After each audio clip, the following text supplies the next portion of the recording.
V Velenju dvoboj Rudarja in Zavrča, domači še vedno brez ene same točke, gostje pa še vedno neporaženi. V prvih dveh krogih so namreč igrali proti dvema glavnima favoritoma za naslov prvaka, Mariboru in Olimpiji, in ostali neporaženi.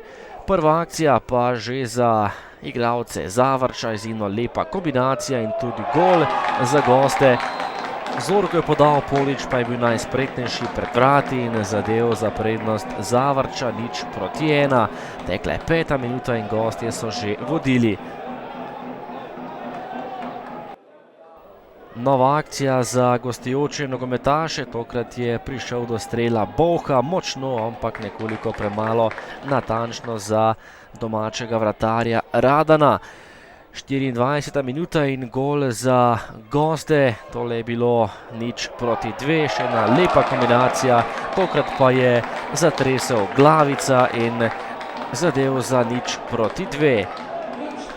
Povišanje prednosti in izjemen štart Zavrča v tale dvoboj proti velenjskemu Rudarju. Prosti strel za Knape, podaja pred vrata, kjer je bil Knezović, izjemna priložnost Hrvata Knezovića, ki pa je meril nekoliko previsoko.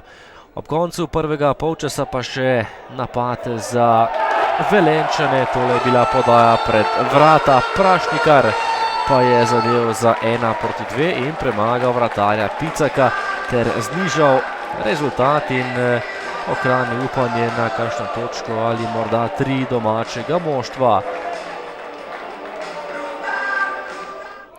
Drugi polčas in prva akcija domačega moštva, to je bila izjemno lepa priložnost na robu 16 metrov. Glavni sodnik je dosodil rumeni karton nogometašu Zavrča in prosti strel iz točno 16 metrov. Meril je Terović, ampak odlična obramba Kovačiča. Še napad nogometašev Zavrča, sam pred vrati je bil Glavica, velika priložnost in ostala je pri prednosti 1:2. Še zadnja akcija dvoboja, to je bila priložnost Zavrča za povišanje prednosti in žoga je še enkrat več končala v mreži. Tretji gol v mreži domačih zabil je še enkrat Glavica, z izjemnim lobom premagal Radana in postavil tudi končni rezultat. Rudar Zavrč 1:3. Kaj ne rečem, sigurno, da se ni zgodilo to, kar smo pričakovali. Pričakovali smo našo prvo zmago ali prvo točko, ni nam uspelo. Presekal nas je ta prvi zadetek, po tem zadetku smo res rabili nekaj časa, da prijemo nazaj v igro.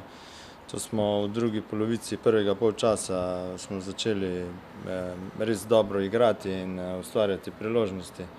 V pravem trenutku smo znižali rezultat. Mi smo znali, da nas čeka jako teška utakmica.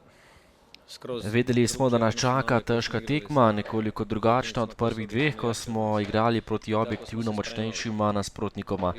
Tako smo se tudi pripravili, igrati čvrsto na protinapade in poskušati zabiti gol. Dali smo 2 po 2 super akcijah in potem smo si zakomplicirali življenje s tistim neverjetnim golom.